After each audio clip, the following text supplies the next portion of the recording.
parking with approximately 72 parking spaces on floors 1 and 2, and an approximately 98,000 square foot containing approximately 78 one-bedroom units and approximately 26 two-bedroom units on floors 3 through 10, all located on the land. The acquisition and installation in and at the land and facility of furniture, fixtures, and equipment, together with the land and facility, the project facility. Granting of certain financial assistance in the form of exemptions from real property taxes, state and local sales tax and use tax, mortgage recording tax in accordance with Section 874 of the General Municipal Law, collectively the financial assistance. The appointment of the company or its designee as an agent of the agency in connection with the acquisition, construction, renovation, equipping, and completion of the project facility, and the lease of the land and facility by the agency pursuant to a lease agreement, and the acquisition of an interest in the equipment pursuant to a bill of sale from the company to the agency, and the sublease of the project facility back to the company pursuant to a sublease agreement. The company shall be the initial owner or operator of the project facility. The agency will, at the above stated time and place, hear all persons with views with respect to the proposed financial assistance to the company, the proposed owner-operator, the location of the project facility, and the nature of the project. A copy of the application filed by the company with the agency with respect to the project, including an analysis of the costs and benefits of the project, are available for public inspection during the business hours at the office of the agency located at 201 East Washington Street, 6th floor, Syracuse, New York. Thank you, Judy. Would anybody like to speak on behalf of the project? If so, please identify yourself. Good morning, James Trasher, CHA. I'm here representing Syracuse Soma LLC. With me is Rich Pascarella, who is part of the application team. We're here requesting a pilot, a mortgage recording tax abatement, a sales tax abatement for the last phase of a 3-phase project between Clinton, Franklin, Water, and Erie Boulevard. Previously, we were here and received pilot agreements for the main Amos building, Amos 2, and we're looking to receive the necessary abatements to construct the last section of the block. Currently, there's an existing parking lot in this location.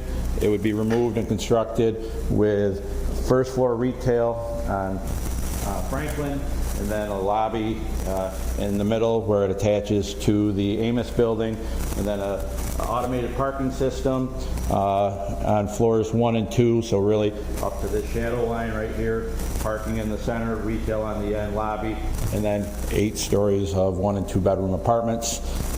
We previously met with the Finance Committee to talk through this project. We're working with our contractors right now to work on the local labor, WBE, MBE components of the project to provide more information to the board.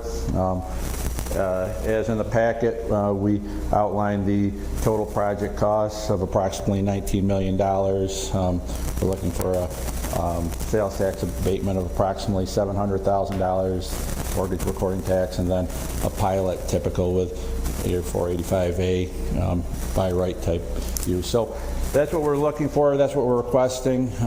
We're more than willing to answer any questions and provide any more information that the board would feel fit. How long is the pilot? 12 years.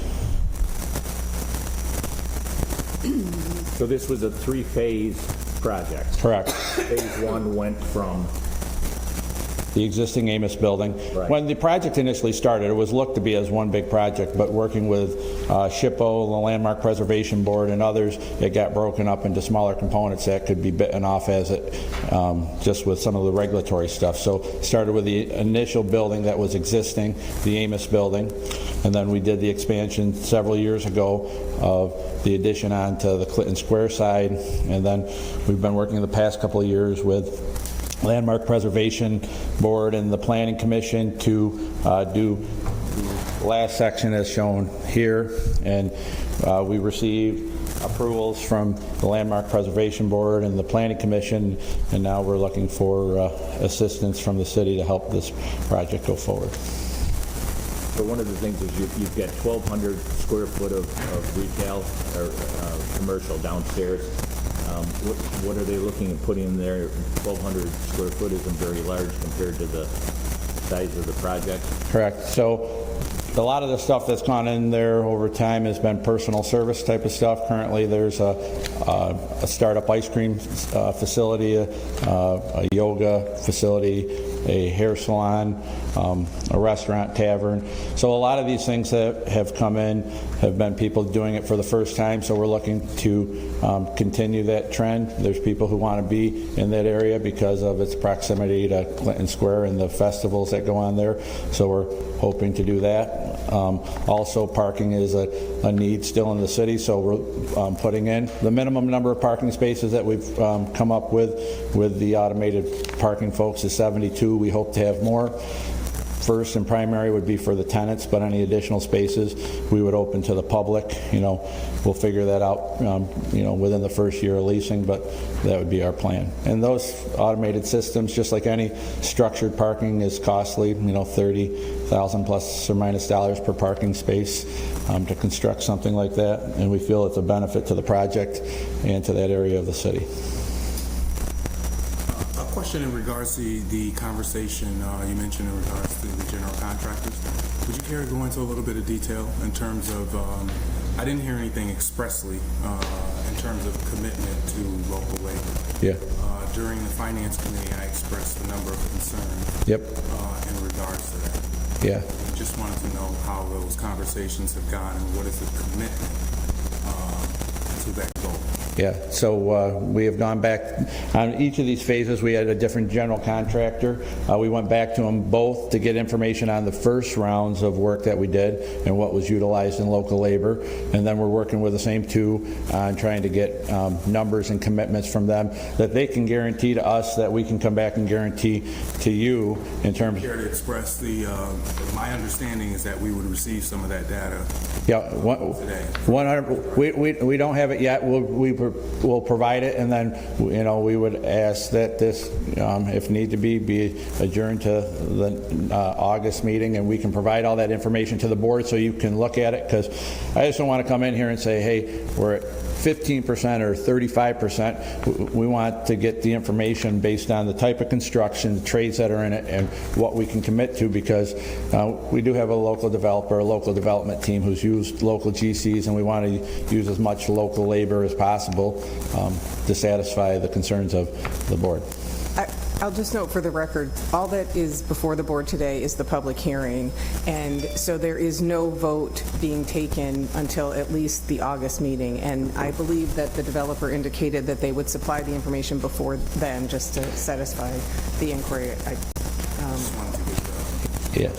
Yeah, and I was hoping to have information sooner, but just with vacation times and people, and not everyone in and around offices, we've gotten bits and pieces, and we want to have further information to provide you good and accurate information than just piecemeal stuff. Thank you. Appreciate it. Are there any other questions? Okay. Thank you. Thank you. Is there anybody else who would like to speak on behalf of the project? One last time, would anybody else like to speak on behalf of the project? At this time, I'd ask anybody who'd like to speak against the project, and if so, to identify themselves. I'm Maggie Lane of the Urban Jobs Task Force, and I want to use this opportunity for two things. I spoke in April, and I gave a sort of a scheme to actually get local labor, meaning city labor. And I asked for it to be put in the minutes verbatim, because I was scared it might not. It might get summarized, not how I intended. And it got put in the minutes, but it was not verbatim, and it was scrambled, and you approved the minutes. So that's too bad. I'd like the record to be corrected, even though you've approved the minutes. And I could email what I wrote, and I thought you handed us the paper, I did. and we put, okay, well, we'll... But it didn't get in verbatim, and somebody summarized it, and when I read it, it was scrambled, and not exactly the intent I had, whether people shortened it and somehow there were non sequiturs or kind of thing. That's what I read. And somebody else read it, who was part of our group, and said the same thing. We'll correct it. Okay, I'd like it to be correct in the minutes. Second, Vote on that at the August, can we have that before us and then vote on it at the August When you meeting? hand us something, we put it in verbatim, so I... it didn't go in verbatim. Okay.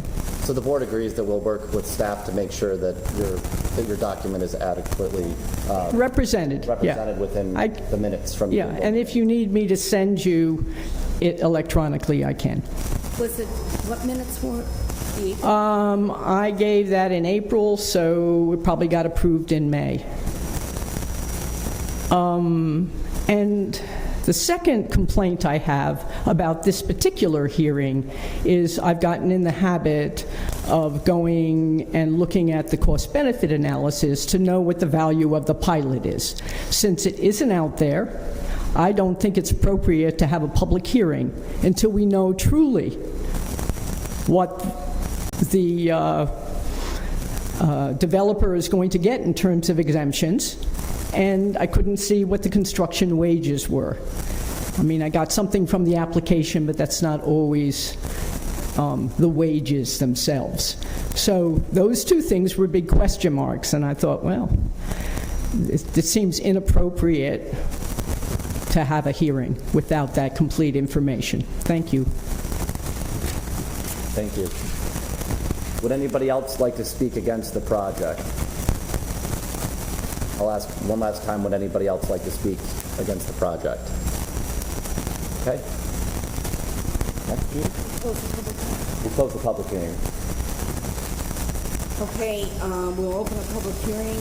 Notice is hereby given that a public hearing pursuant to Section 859-A of the New York General Municipal Law will be held by the City of Syracuse Industrial Development Agency on the 16th day of July, 2019, at 8:15 a.m. local time at 233 East Washington Street, Common Council Chambers, City Hall, Syracuse, New York, in connection with the following matter. Granelli ALA LLC, or an entity to be formed, requested the agency to undertake a project consisting of the acquisition of an interest in approximately 5 acres of land consisting of 5 separate parcels of land located at 738-66 Erie Boulevard West, 770 Erie Boulevard West, 115 Van Rensselaer Street, 221-23 Richmond Ave, and 161-213 Richmond Ave, each in the city of Syracuse, New York, which parcels are currently being re-subdivided into one parcel, collectively the land. The construction of an approximately 80,000 square foot building to be used as a warehouse and distribution center located on the land. The acquisition and installation in and on the land and facility of furniture, fixtures, and equipment, together with the land and the facility, the project facility. The granting of certain financial assistance in the form of exemptions from real estate taxes, state and local sales and use tax, and mortgage recording tax in accordance with Section 874 of the General Municipal Law, collectively the financial assistance. The appointment of the company or its designee as an agent of the agency in connection with the acquisition, construction, equipping, and completion of the project facility, and the lease of the land and facility by the agency pursuant to a lease agreement, and the acquisition of an interest in the equipment pursuant to a bill of sale from the company to the agency, and the sublease of the project facility back to the company pursuant to a sublease agreement. The company shall be the initial owner or operator of the project facility. The agency will, at the above stated time and place, hear all persons with views with respect to the proposed financial assistance to the company. the proposed owner-operator, the location of the project facility, and the nature of the project. Copy of the application filed by the company with the agency with respect to the project, including an analysis of the costs and benefits of the project, are available for public inspection during the business hours at the office of the agency located at 201 East Washington, 6th floor, Syracuse, New York. Thank you. At this time, I'd invite anyone to speak on behalf of the project.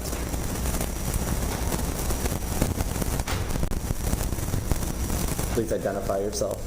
Good morning, James Trasher, CHA, here representing the applicant. With me is James Rinaldi, who is a member of the group. We're here looking for a pilot agreement, sales tax abatement, mortgage, recording tax abatement for the construction of an 80,000 square foot warehouse distribution facility to be located on Erie Boulevard.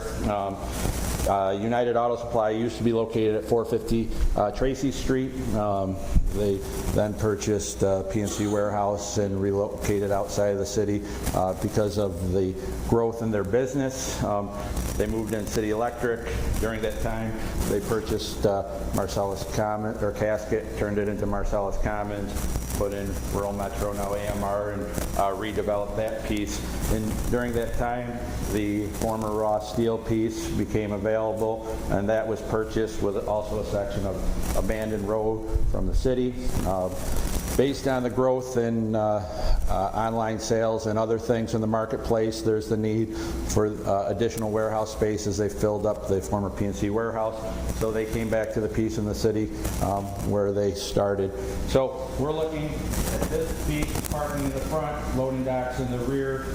We have been to the Planning Commission and received PDD zone change recommendation, went to the Common Council for their approval, and then received final planning board approval for project site last night from them. As part of this project, it's almost an $8 million project, $7.592 million. We're looking, as I said, for the sales tax abatement, mortgage recording tax, to help employ 42 approximately new people here, between managers, assistant managers, and others. Previously, a good portion of the people that worked in their previous warehouse were from the area. They have a good, strong woman and minority occupation within the business, and then we would look to continue to do the same thing in terms of the construction of this project as well. So we're hoping that the board will provide us this assistance. It's a priority industry under the standard pilot exemptions, so that's what we're here to seek from this board. Questions?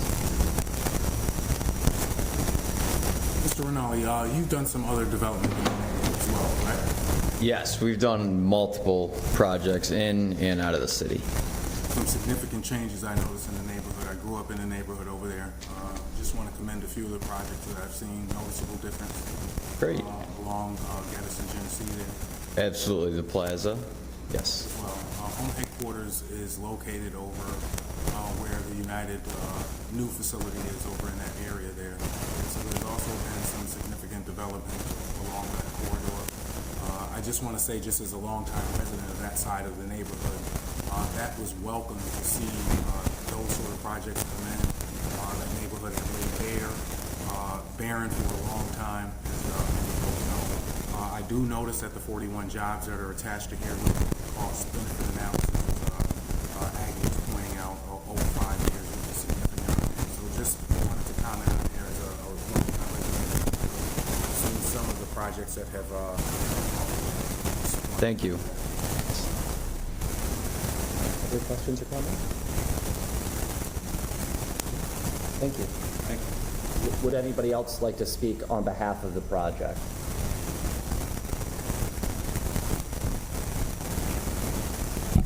Aggie Lane, the Urban Jobs Task Force. It's a mixed. I really like that there are 42 jobs. So many of the projects coming here are like, I don't know, lots of luxury apartments and maybe one job, you know. It seems like people are gaming the whole purpose of it. But I also want to point out that they are getting almost $2 million worth of tax exemption, which is almost equal to everything that you've given out this year. You've given out $2.8 million, and they're getting $2 million. Their construction wages are $6.5 million, and if there was a 20% kind of residency for city residents, that means $1.3 million would stay in the pockets of city residents. And this local access, labor access in the six-county region doesn't help city residents get work. And we need to think about that. Thank you.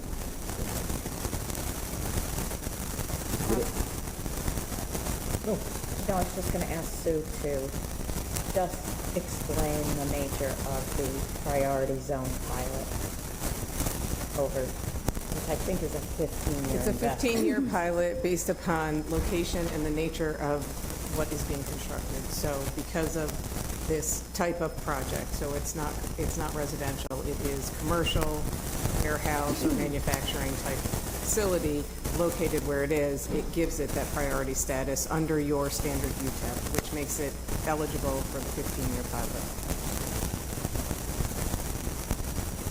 Would anybody else like to speak on behalf of the project? One last call, would anybody else like to speak on behalf of the project? At this time, would anybody like to speak against the project? Just one final time, would anybody else like to speak against the project? Right? The public hearing is closed.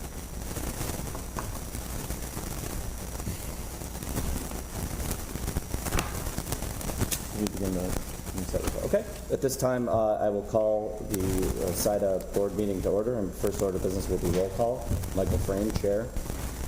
Kathy Murphy, treasurer. Ricky Brown, secretary. Keith Thompson. And Kinsey. Great. I will note that proof of notice was adequately given, and move then forward to the approval of the minutes from the June 18th, 2019 board meeting. Are there any amendments to the minutes? So moved. Second. All in favor? Aye. Great. Now we'll move on to committee reports. I'll give a brief update from the Finance Committee meeting that was held on July 8th. At the meeting, we reviewed 4 projects. The first project was the Syracuse-Soma project. The committee met with representatives of the owner to review the project in detail. For the members, the committee requested further information regarding both the economic impact and job numbers on the project, and the members approved a motion to delay consideration of resolutions for the same until the August board meeting, pending receipt of the requested information. That was obviously noted during the public hearing. Second project that was discussed was Stera Pharma LLC.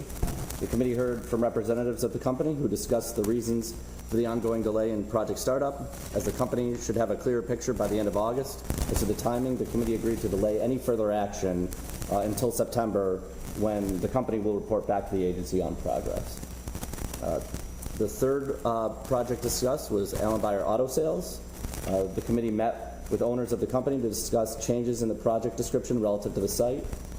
After the committee approved a motion to recommend to the Board of Directors approval of an amended inducement resolution and a temporary sales tax extension through September 13th of 2019, with consideration of a pilot resolution and final resolution to be deferred until the August board meeting in order to give staff time to discuss pilot structure with the city assessor. And the fourth project discussed was the Gerhard Equipment project. After review of the company's request for an increase in sales tax exemption approved by the agency, the Finance Committee approved a motion to recommend to the Board of Directors authorization of a public hearing on the request of the staff and the project owner. Any questions on the Finance Committee meeting? I think, Steve, the rest of us were there. Okay. With that, we'll move on to new business, and the first order of business is Renali. Good morning, Mr. Chairman. The first set of resolutions in the agenda for today's consideration is on the Renali project. I'm not going to outline the project for you as we just held the public hearing. The first resolution is the seeker resolution. In conjunction with the application, the applicant submitted an EAF for the consideration of the board. It was determined that this constitutes an unlisted action and it will not have a significant negative impact on the environment, and there is a negative declaration in your agenda to be issued in conjunction with this project. So the resolution before the board is the seeker resolution.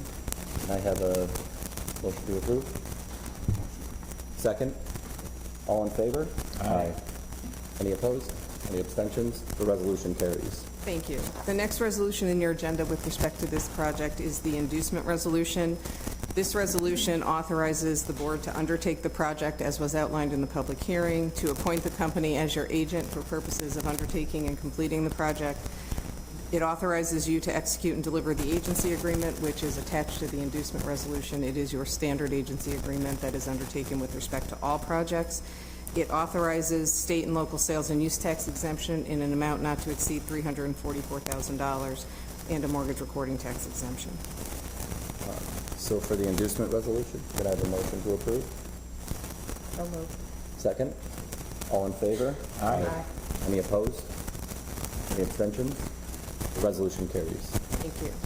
The next resolution on the agenda with respect to this project is the pilot resolution. As indicated earlier, this project does qualify for the priority industry schedule, which is a 15-year schedule under your uniform tax exemption policy, so it does conform with the policy.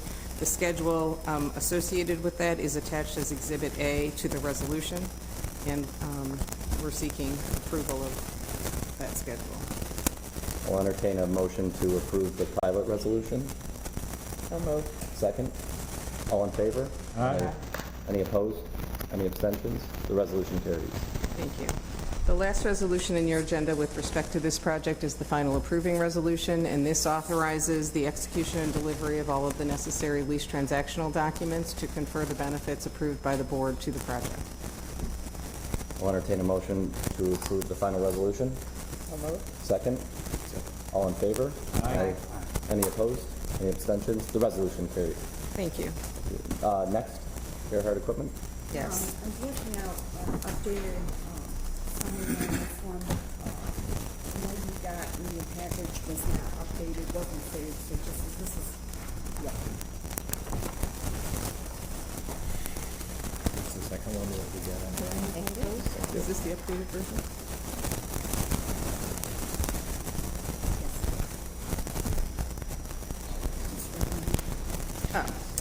So this project was previously approved by the board. It is the renovation, it was the acquisition and renovation of property on Teal Avenue for use as a hotel and retail sale of food service equipment. When the project was originally approved, the company had provided its proposed schedule with respect to the cost of the project. Once they got in there, they realized that there was some abatement issues that they had not anticipated and some other changes that were necessitated by a reconfiguration of the space.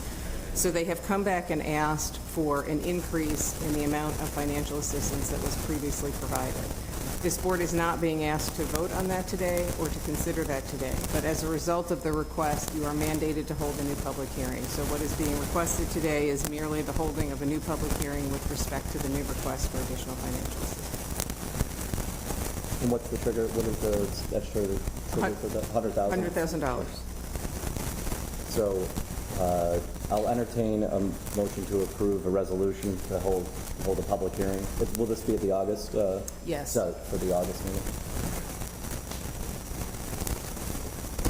Did Ricky move? I I'm said sorry. Ricky, did Yeah, you no, move I'm that? saying, I thought you were asking if it's going to be at the August meeting. Oh. Make a motion. Okay. Second. All in favor? Aye. Any opposed? Any abstentions? The resolution carries. Thank you. Allen Buyer Auto Sales? So the next matter in your agenda is a resolution, there are two resolutions with respect to Allen Beyer. The first one is an amended inducement resolution. As the board may recall, this project was originally induced because of some confusion with ownership of parcels involved. The project scope was always the same, but the ownership and the inclusion of parcels was not clear at the beginning. There was just an error in who owned what and what was actually being included as part of the project. So we held a public hearing and we adopted resolutions. Thereafter, council and the company came to the board and said, there's been some confusion, we need to clarify it. It's not one parcel, but actually 3 parcels. They're all controlled by the same entity, but the ownership is amongst different family member or trust members within the family group. So they submitted a supplemental application. We held a new public hearing in April to clarify the scope of the project in terms of which parcels are involved. But following that public hearing, we did not go back and amend the inducement resolution. So in order to be consistent, this board is now being asked to adopt an amended inducement resolution so that your project description and the parcels actually involved match exactly, something that I find to be very important. So the amended inducement resolution outlines for you the project as we now know it. We have confirmed it with council. Council is here, as is Mr. Beyer, if you have any questions about that. But we have been over this several times with respect to the parcels that are included. You will note what is not in your agenda is a pilot resolution. And as it indicated in the summary that the chairman provided, because of the varying ownership interests in the different parcels, constructing a pilot presents certain challenges. And so we only had the Finance Committee meeting a week ago. We needed additional time to work with the assessor's office to figure out the construct of that. Nothing will happen on that until August, at which point in time a resolution will be brought to this board to explain what that will look like once we've had the opportunity to have those conversations. So I'm just going to finish and then we can vote on the 2 resolutions. Following the initial adoption of the resolutions, because certain materials needed to be ordered directly from the manufacturer, Volvo, to get their package, a request was made for a temporary appointment. This board approved that and extended it. Because of the delay in what happened as a result of who owned what parcels, the temporary appointment expired at the end of May.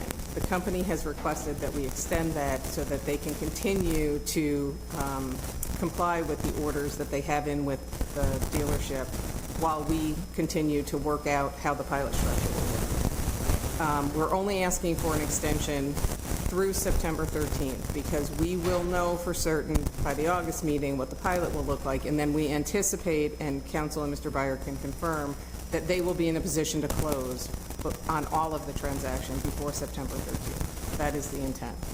The other thing I will clarify is that the temporary appointment now will extend to all the 4 entities that are involved in the ownership of those parcels. So, yeah. I think one other point of action that you just highlighted was that I think we should formally request this board grant a waiver because we have to acquire some of these materials directly from Volvo. They can't be purchased locally. That is a term of the this transaction for this customer experience area, like exterior cladding, the front entry door, all those things. They're all going to be installed by local labor. It's Parsons and McKenna, but we have to purchase them directly from Volvo.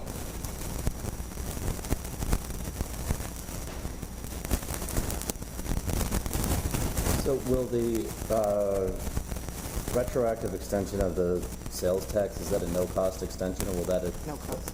There'll be no additional cost, no additional benefits conferred by the extension? And there has never been a request to increase benefits, and the reason is because their scope of the project from the get-go was the same. It was, they failed to recognize, that's a bad way to put it, but because of family trust planning, ownership of those parcels, they thought they all, because they treat them as all one, they assumed they were all one. when council went to look at certain title issues, he recognized, wait a minute, they are not all owned by one, and that's when the title issue came up. But the scope of the project never changed, and so they're not asking for any additional benefits. It is an attempt to clarify who owns what, if that makes sense. And operationally, I just want to confirm, we are one entity operationally as the Allen Beyer Volvo dealership and collision center. That is correct. And to reiterate the other things that we pointed out, all the employees are employees of the dealership, and we all function as a single dealership out of these 3 parcels. Okay. Are there any other questions? With that, then, the first request is the amended inducement resolution. Yes. Entertain a motion to approve the amended inducement resolution. So moved. Second. All in favor? Aye. Seconded. Any opposed?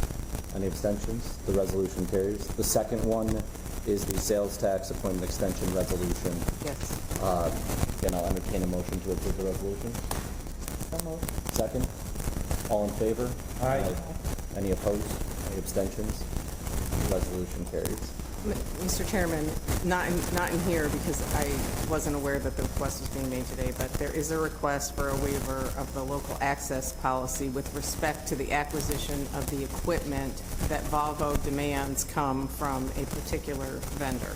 Is this something that can, that is time sensitive? Put that in August. Yeah, is this something that is time sensitive and has to be done, or can we do this at that resolution at the next meeting? I have to believe, although I don't know, that it is somewhat time sensitive because they need to order. We are in the process of ordering it. I mean, in one sense, your local policy is something that will be formally memorialized when we execute the final documents. So we're, in a sense, informing you that which we've always said, the things we have to purchase from Volvo, we have to purchase from Volvo. I don't think you need to vote on it today because we haven't yet signed the final documents. So. I'm assuming you're ordering some. Correct. We are ordering stuff from Volvo. We have no alternative but to order it from them. I sent you an email, it just sent us something formally, requesting for the reason. Fine. Okay. Will do. Yeah, so, The scope and nature of all your purchasing has not changed. It has not. First, Since the very first time we applied. correct. Right. And you are not planning any change on any of that scope of purchasing or nature That is from correct. now until September 30th. That's correct. I just don't, unless other members of the board feel differently, though, I think I'd like to see the formal resolution Okay. before we vote on. Okay, then we'll hold it until August. Okay. That's fine. Thank you very much. Thank you. Michael, I think the previous board put in part of policy that the executive director could actually approve that waiver. It depends on the value and the amount. Oh, okay. So I policy is wasn't on the sure. website. I just Yep. thought that, Thank you. Thanks, Aggie. With that, any other questions? That will, with that particular resolution will then come before the August meeting. Yes. Then we'll move on to property insurance. Okay, so this is for the village, as you know,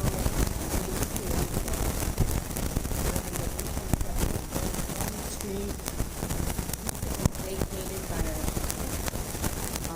we had property, we kept the property and insurance had it all along, but the company that we were using advised us that they were difficult because the building was vacant, so we needed to go out and find additional insurance. We had our broker come and get us more. They looked all over for insurance, actually. And this ends up being the least less expensive, the quote that you have in front of you, which is for $7,340. You should expect some sort of a rebate from maybe 3 months, John, because we've already paid the property insurance on it, the property, but It's a good idea to have insurance on property. Generally speaking, yes. I'll let her, do we have, Oh, that's why he's the Is that on the chairman. record? Right, yeah, just want you to know, that's why. How much coverage do we Deep have? thoughts from the chairman. How much coverage do we have on this building? It's here, it's 2 million, oh, I'm sorry. 2 million, and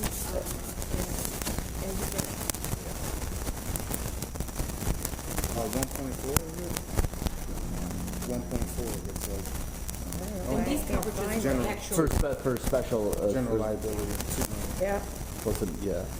and these coverages were established by our agent. Okay. Do we have to add, it just, do we have to entertain a vote on this? Okay. You have to approve the expenditure. Okay. Yep. I'll entertain a motion to approve insurance. I'll make a motion. You did say, just really quick, you said among the quotes, this was among your lowest quotes that you got back as well, right? Just wanted to confirm. Yes. Okay, all right, make a motion. Second? Second. All in favor? Aye. Any opposed? Any abstentions? At this time, I'll entertain a motion to go into executive session regarding a property acquisition. Thank you. Second? Second.